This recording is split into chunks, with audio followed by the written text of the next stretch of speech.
دوستوں اور بزرگوں، نکاح کی تقریب ہے۔ نکاح سے متعلق اور حقوق سے متعلق دو تین باتیں آپ کے سامنے ہیں۔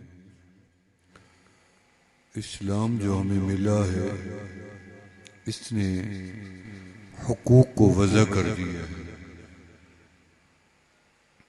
جتنی اس سے پہلے دین تھے، کوئی دین مکمل نہیں تھا، نہ ہی کسی دین کو مکمل ہونے کا شرف ملا ہے۔ ان الدین عند اللہ الاسلام، یہ اسلام اللہ کے نزدیک مقبول دین ہے۔ الیوم اکملت لکم دینکم واتممت علیکم نعمتی ورضیت لکم الاسلام دینا۔ فرمایا کہ دین مکمل ہی اس امت کو ملا ہے۔ آدم علیہ السلام سے لے کے عیسیٰ روح اللہ علیہ السلام تک جتنی ادیان آئے، ان کو مکمل کا اعزاز نہیں ملا۔ ایک مرتبہ یہ آیت سیدنا انس رضی اللہ تعالیٰ فرماتے ہیں کہ حضرت عمر رضی اللہ عنہ پڑھ رہے تھے کہ ایک یہودی سن رہا تھا۔ اس نے کہا کہ اگر یہ آیت ہمیں ملی ہوتی اور جس دن یہ آیت آتی اسی دن ہم عید مناتے تا زندگی قیامت تک۔ سیدنا عمر نے فرمایا کہ آیت اتری ہی حج کے موقع پر ہے، جو مسلمانوں کی سب سے بڑی عید کا دن ہوتا ہے۔ تو لہٰذا اس دین کے اندر سب چیز موجود ہے، حقوق بھی موجود ہیں۔ تو فرمایا کہ سب سے پہلا حق شریعت نے، اسلام نے عورت کو دیا ہے نکاح کے ذریعے، کہ اگر عورت راضی ہو تو نکاح ہو سکتا ہے، اگر راضی نہ ہو تو نکاح نہیں ہو سکتا۔ عورت کو پہلا حق شریعت نے دیا ہے کہ وہ استعمال کرے، وہ ہاں کرے اس کی مرضی، وہ زبان سے کہے اس کی مرضی، وہ اشارے سے کہے اس کی مرضی، وہ رو پڑے اس کی مرضی، وہ ہنس پڑے اس کی مرضی، وہ سر ہلا دے اس کی مرضی۔ یہ ساری باتیں جو ہیں رضا کی سمجھی جاتی ہیں، رعایت ہے، حیا کی وجہ سے، شرم کی وجہ سے۔ فرمایا کہ بچی جوان ہو، آقا علیہ السلام نے فرمایا پہلا کام اس کی رخصتی کا ہونا چاہیے۔ 3 کاموں میں جلدی ہے، باقی جلدی حرام ہے شریعت میں۔ نماز قضا ہو جائے اس کو جلدی عطا کرو، گناہ ہو جائے جلدی توبہ کرو، بیٹی جوان ہو جائے تو جلدی رشتہ کرو۔ یہ شرعی مسئلہ ہے۔ فرمایا کہ پھر اس کے حقوق میں پہلا حق اللہ نے عورت کو دیا ہے، لڑکی کو۔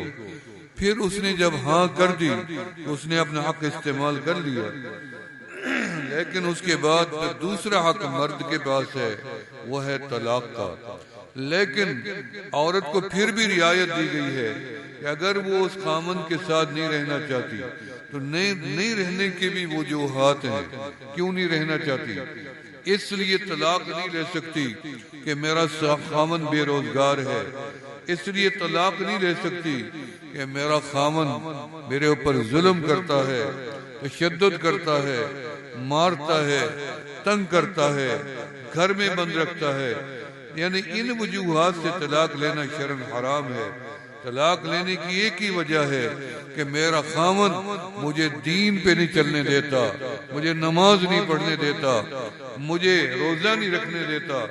دین کے معنی بنے گا تو شریعت اجازت دیتی ہے کہ اس خامن سے یہ طلاق لے سکتی ہے، خلا لے سکتی ہے۔ پھر بھی عورت کی طرف تو اس کے اندر ایک مہر ہوتی ہے، یعنی لڑکا اور لڑکی کے ایجاب و قبول کے ساتھ مہر ہوتی ہے۔ تو مہر یہ سب انبیاء نے مہر دیا ہے، یہ شروع سے مہر موجود ہے اور نکاح بھی شروع سے موجود ہے۔ لیکن سب سے پہلا مہر نکاح کا سیدنا آدم علیہ السلام نے دادی حوا علیہ السلام کو دیا۔ فرمایا جب آدم علیہ السلام کو رب ذوالجلال نے جنت میں پیدا فرمایا تو ان کی بائیں پسلی سے اماں حوا کو بھی پیدا کر دیا۔ جوان حوا، حسین حوا، کائنات میں ایسی حسین عورت میرے رب نے پیدا ہی نہیں فرمائی حوا جیسی۔ مرد جنت میں جائیں گے، میں جاؤں گا، آپ جائیں گے، جو مجھے آپ کو حسن و جمال ملے گا وہ سیدنا یوسف علیہ السلام والا ملے گا، جو میری ماں بہن بیٹی کو ملے گا، ہماری بیویوں کو ملے گا، جنتی خواتین کو حسن و جمال ملے گا، وہ سیدنا اما حوا علیہ السلام والا حسن و جمال ملے گا۔ فرمایا جنت کے اندر حوا پیدا ہو گئی، آدم علیہ السلام قریب جانے لگے، الجنس یمیل الی الجنس، آدم کا میلان ہوا، میرے اللہ نے منع کر دیا، آدم اتنی جلدی قریب نہ جاؤ، پہلے حوا کی مہر تو ادا کر دو، نکاح ہو جائے پھر اجازت ہے۔ فرمایا اللہ کیا ادا کروں مہر میں، یہاں تو سونا بھی عام ہے، چاندی بھی عام ہے، لباس بھی جنت کا ہے، ہر نعمت جو میرے پاس موجود ہے وہ ہر نعمت حوا کے پاس بھی موجود ہے۔ اللہ نے فرمایا میرا آدم حوا کا مہر ہم بتائیں گے، کیا مہر ہوتا ہے؟ فرمایا 100 مرتبہ میرے محبوب کے اوپر درود و سلام پڑھ کے وہ مہر بنا کے ثواب دے دو، ثواب دے دو، 100 مرتبہ درود پڑھ کے اس کا ثواب مہر میں دے دو۔ اس لیے پتہ چلا آج بھی عرب کے اندر عرب کی خواتین کا نکاح ہوتا ہے، وہ شرط لگا دیتی ہیں کہ تو حج کرے گا میرا مہر ادا ہو جائے گا، 10 روزے رکھ لے گا میرا مہر ادا ہو جائے گا۔ تو اس طرح کی بھی گنجائش موجود ہوتی ہے، ہر نبی نے مہر ادا کر دیا شادی کا، ہر نبی نے بغیر شادی کے نہیں وقت گزارا۔ نبی شادیاں کرتے تھے، یاد رکھنا، ایسے یہ امتیں بھی شادیاں کرتی تھی، ایسے ہر دور میں حرام ہے۔ زنا آج بھی چاہے عیسائی ہیں، چاہے یہودی ہیں، چاہے ہندو ہیں، زنا کی اجازت کہیں بھی نہیں ہے، یاد رکھنا، زنا حرام ہے۔ الغنا مفتاح الزنا والزنا یخرج البنا، پر میں نکاح کو آسان کرو گے تو زنا ختم ہوگا، نکاح کو مشکل کرو گے تو زنا عام ہو جائے گا۔ اس لیے نکاح کو سادگی سے کرنا، مسجد میں کرنا، اعلان کے ساتھ کرنا تو سنت ہے میرے آقا علیہ السلام کا، حکم بھی ہے۔ فرمایا کہ آمنہ کے لال جب آپ کی بیٹی جوان ہوئی، سیدہ خاتون جنت فاطمہ الزہرا رضی اللہ تعالیٰ عنہ، عمر کتنی ہے؟ 15 سال، جوان ہو گئی۔ آج کل کی تو بچیاں اس سے بھی جلدی جوان ہو رہی ہیں۔ فرمایا بچی جوان ہو گئی، اطلاع مل گئی، اماں نے بتایا کملی والا بیٹی جوان ہو گئی۔ آپ نے فرمایا ٹھیک ہے، رشتہ تلاش کرتے ہیں۔ جب یہ خبر صدیق اکبر تک پہنچی کہ رسول اللہ صلی اللہ علیہ وسلم بیٹی کے رشتے کی تلاش میں ہیں، تو سیدنا ابو بکر صدیق رضی اللہ تعالیٰ عنہ نے اطلاع بھیج دی، فرمایا کملی والا یہ شرف مجھے بخشیں، اپنی بیٹی کا نکاح مجھے دے دیں تاکہ مجھے شرف مل جائے، نبی کی بیٹی میرے نکاح میں آ جائے۔ آقا علیہ السلام نے فرمایا دے تو میں دیتا، لیکن ابو بکر کی عمر زیادہ ہے، میری بیٹی کی عمر چھوٹی۔ فرمایا کہ پھر سیدنا عمر رضی اللہ تعالیٰ عنہ کو پتہ چلا، انہوں نے فرمایا کملی والا آپ پریشان ہیں، اپنی بیٹی کا نکاح مجھے دے دیں اور مجھے یہ اعزاز حاصل ہو جائے۔ فرمایا نہیں عمر، میری بیٹی کی عمر چھوڑی ہے اور آپ کی عمر بھی زیادہ ہے۔ ایک بڑھیا کا گزر ہوا، میرا علی شیر خدا راستے میں آ رہے تھے اور فرمایا بڑھیا نے روکا، علی اللہ کے محبوب کے گھر جا کے رشتہ تو مانگو بیٹی کا۔ فرمایا کیسے مانگوں، میں بڑا غریب ہوں، میرا تو جوتا بھی نہیں ہے۔ اس کے لیے کچھ تو ہونا چاہیے نا، میرے پاس تو کچھ بھی نہیں ہے، غربت ہے، اور مانگنا کیسے مانگوں، مجھے تو حیات ہی ہے، مجھے تو شرم آتی ہے، میں تو بھائی ہوں۔ فرمایا حضرت علی ہمت کر کے گئے دروازے پہ جا کے، ابھی دروازے پہ پہنچے کہ آمنہ کے لال نے دروازہ کھولا، آگے دیکھا علی سر جھکائے ٹھہرے ہیں، ہمت نہیں ہوتی بتانے کی کہ میں رشتہ لینے آیا ہوں، ایسے گردن جھکا کے علی کھڑے ہوئے ہیں۔ آمنہ کے لال فرماتے ہیں علی تم میری بیٹی کا رشتہ مانگنے آئے ہو؟ خاموش ہو گئے، آپ سمجھ گئے کہ اسی لیے آئی ہیں۔ فرمایا علی تیاری کرو، اور میں محمد بھی بیٹی کو روانہ کرنے کی تیاری کرتا ہوں۔ فرمایا کملی والا اس کے لیے میرے پاس کچھ بھی موجود نہیں ہے، نہ میرے پاس مہر دینے کو ہے، نہ میرے پاس کوئی اور چیز موجود ہے، آپ کی بیٹی کہاں، میں کہاں؟ فرمایا علی میں نے دیکھا ہے تیرے ہاتھ میں زیرہ موجود ہے، جاؤ یہ زیرہ بیچ کے آؤ، اور اس کے بعد میں محمد تیرے ہاتھ میں اپنی بیٹی دینا چاہتا ہوں۔ حضرت علی چلے گئے، سیدنا عثمان غنی رضی اللہ تعالیٰ عنہ راستے میں مل گئے۔ فرمایا علی کیا ہے؟ فرمایا یہ زیرہ ہے، بیچنی ہے۔ کتنے کی ہے؟ 40,000 درہم۔ فرمایا یہ لو 40,000 درہم دے دیے، اور زیرہ رکھ لی، زیرہ لکھ لی، اور حضرت علی کو 40,000 دیے، انہیں جا کے مہر اپنا حق المہر ادا کیا۔ اب آمنہ کے لال نے جہیز دینے کی تیاری شروع کر دی بیٹی کے لیے۔ جہیز کیا جہیز ہے؟ فرمایا محبوب خدا نے ایک چٹائی، کھجور کی چھڑیوں کی چٹائی، خاتون جنت کا جہیز ہے، ایک تکیہ کھجور کی چھاچ سے بھرا ہوا، ایک پیالہ، کٹورا، اور ایک چکی آٹا بیچنے والی، یہ خاتون جنت کا جہیز ہے۔ فرمایا علی ابھی یہ روانہ ہوئے، پیچھے سے سیدنا عثمان غنی نے آواز دی، فرمایا وہ جو زیرہ آپ نے مجھے بیچی تھی میں نے لے لی تھی، اب یہ زیرہ میں آپ کو ہدیہ کرتا ہوں۔ زیرہ بھی مل گئی اور کام بھی بن گیا۔ ایک صحابی کو پتہ چلا کہ آقا علیہ السلام نے اپنی بیٹی کا ہاں کر دی ہے علی سے۔ حضرت علی کا گھر دور تھا، رسول اللہ صلی اللہ علیہ وسلم کا گھر سے قریب نہیں تھا، لیکن صحابی رسول جانتے تھے کہ آمنہ کے لال کو اپنی بیٹی سے بڑی محبت ہے، علی دور لے جائیں گے تو محبوب کا دل کھچا رہے گا۔ آپ کے گھر کے پہلو میں ایک صحابی کا گھر تھا، رات کی تاریکی میں وہ صحابی اس گھر میں چلے گئے اور صحابی سے جا کے التجا کر دی کہ اپنا گھر بیچو، میں لینا چاہتا ہوں اور منہ مانگے دام دینا چاہتا ہوں، جتنی پیسے مانگو گے میں ابھی دینے کے لیے تیار ہوں۔ اور اس صحابی نے کہا میں نہیں دیتا، میں کیوں دوں؟ تجھے پتہ ہے میری دیوار کے ساتھ اس ہستی کی دیوار ہے جن کے لیے رب نے کائنات بنائی تھی، میں ان کی چھاؤں میں بیٹھوا، میرے نکالنا چاہتے ہو؟ میں نہیں چھوڑتا یہ گھر۔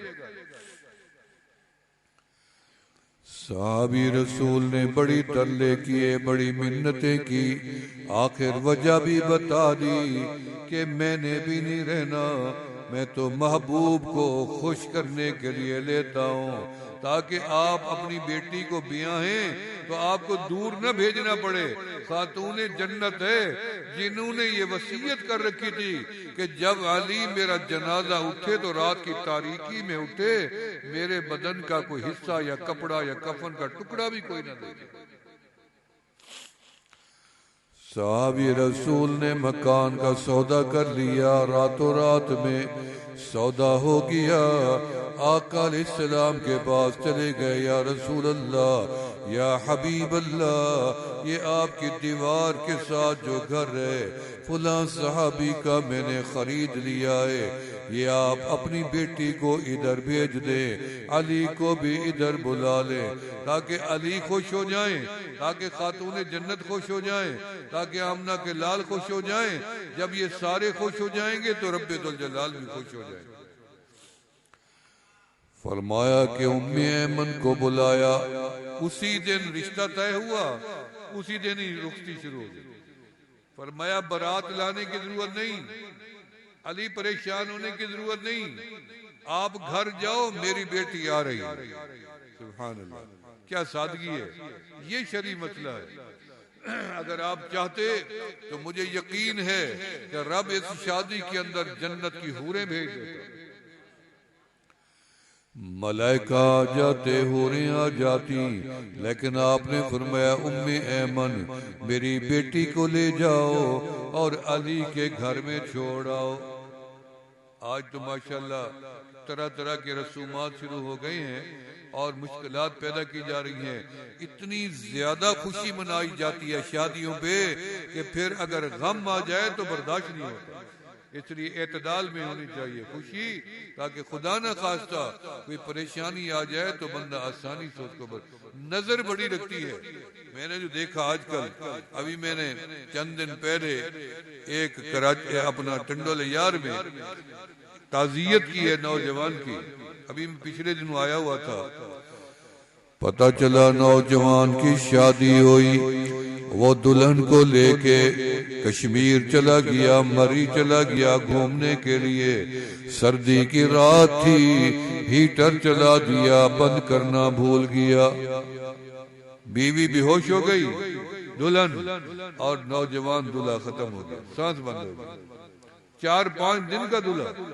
اور آج خبر تھی فلسطین کی کہ 4 دن پہلے ایک نوجوان جوڑے کی رخصتی ہوئی اور رات بمباری کر کے ان دونوں کو شہید کر دیا۔ خوشیاں ہوں تو توڑ کی خوشیاں ہوں، اللہ تعالی ہمیشہ کی خوشیاں عطا فرمائے، آمین کہہ لیں۔ فرمایا کہ نکاح کو آسان کرو تاکہ زنا بند ہو جائے، اور نکاح مشکل ہوگا تو زنا عام ہو جائے گا۔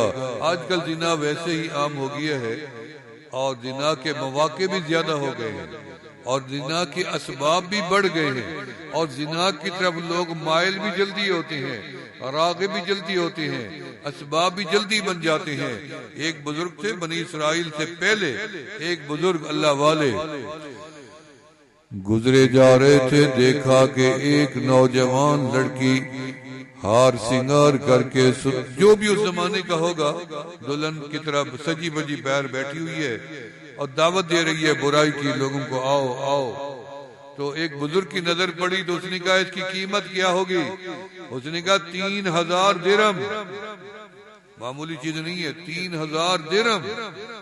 وہ تو بزرگ تو غریب آدمی تھا، لیکن وہ گیا محنت کرتا رہا، کئی مہینے پیسے اکٹھے کیے، واپس آیا، آ کے اس بچی کو پیسے دیے، 3000 اس کے کمرے میں داخل ہوا، آسمان والے رب کی طرف نظر اٹھا کے دیکھا، اللہ تو میرے سے ناراض ہو گیا، میں کس چکر میں پڑ گیا، میں تو تیرے محراب و مصلی کا وارث تھا، میں ایک فاحشہ عورت کے کمرے میں کیسے داخل ہو گیا؟ خوف خدا طاری ہوا، کانپنے لگ گیا اللہ کے خوف میں۔ وَلِمَنْ خَافَ مَقَامَ رَبِّهِ جَنَّتَانِ، جو اللہ کے آگے ٹھہرنے سے ڈر گیا رب اس کو 2 جنتیں عطا فرما دیں گے قیامت والے دن۔ ڈرا اور اس بچی کو کہا بیٹی میں نے تجھے پوری رات کے پیسے دے دیے؟ اس نے کہا جی دے دیے، اب ایسا کرو وضو کرو، تم میرے پیچھے نماز شروع کرو، میں آگے نماز پڑھتا ہوں۔ پوری رات مصلی پہ روتے روتے روتے صبح اندھیرے میں وہاں سے نکل گیا، روتے روتے اپنے گاؤں میں پہنچا اور یہ حال ہوا کہ روتے روتے مر ہی گیا، اسی دن میں موت آ گئی۔ لڑکی پریشان ہو گئی کہ بندہ آیا تھا ایک رات گزارنے، پتہ نہیں کتنی محنت کی ہوگی، کیونکہ 3000 اس نے لگایا اس لیے تھا کہ نہ کسی کے پاس پیسے ہوں گے، نہ کوئی میرے بدن کو چھوئے گا، اللہ میری عزت کو بچائے رکھے گا۔ اور کسی ایک بندے نے جمع کیے اور وہ بھی اللہ سے ڈر گیا اور گھر سے اس کمرے سے نکل گیا۔ بچی کے دل میں خیال آیا کیا بہتر ہوگا کہ میں سامان اٹھا کے گاؤں چلی جاؤں اور اس بندے کے ساتھ نکاح کر لوں اور ساری زندگی اس کے حوالے کر دوں اپنے آپ کو۔ وہ سامان اٹھا کے گٹھڑی باندھ کے چلتے چلتے گاؤں میں جا پہنچی۔ آگے تو ایک جنازہ نکلا رہا ہے، کس کا جنازہ ہے؟ انہوں نے کہا فلاں شخص کا۔ اس نے کہا انا للہ و انا الیہ راجعون، اوہ تو میں اس کے نکاح کے لیے آئی تھی، یہ پہلے مر گیا۔ انہوں نے کہا ہاں جی موت نے اس کو لے لیا۔ اس کے بعد اس نے کہا کہ اس کا کوئی بھائی زندہ ہے، میں واپس نہیں جاتی۔ انہوں نے کہا یہ ٹھہرا ہے۔ انہوں نے کہا دفن کر کے آؤ، میں نے تیرے سے نکاح کرنا ہے۔ کتابوں میں لکھا ہے کہ اس بچی کا نکاح اس کے بھائی سے ہوا اور اس کی نسل سے 40 نبی پیدا ہوئے۔ 40 نبی پیدا، نکاح کی برکت دیکھیں، حرام کے اڈے سے اٹھ کے آئی، نکاح ہوا تو رب نے کیا شان عطا کی کہ اس کی نسل سے 40 نبی پیدا کر دیے۔ فرمایا کہ تم نکاح کو آسان کرو، اللہ تیرے لیے آسانیاں پیدا کر دے گا۔ اور اس کے ساتھ نکاح کے ساتھ 2 گواہ اور حق المہر، سمجھ آ رہی، اور ایجاب و قبول، 3 چیزیں ہیں جو انتہائی یہ ضروری ہیں، فرائض ہیں نکاح کے، ایجاب و قبول، 2 گواہ اور حق المہر۔ کہ بچی ہاں کرے، گواہ موجود ہیں، وہ نہ کر دے نکاح نہیں ہوتا، ہاں کر رہی ہے حق المہر نہیں ہے نکاح نہیں ہوتا۔ تو اس لیے تینوں چیزیں ضروری ہیں۔ خطبہ تو اس کے ساتھ مسنونہ پڑھا جاتا ہے۔ فرمایا وکیل بھی بچی سے وہ لے سکتا ہے ایجاب کروا دیا، آگے ایجاب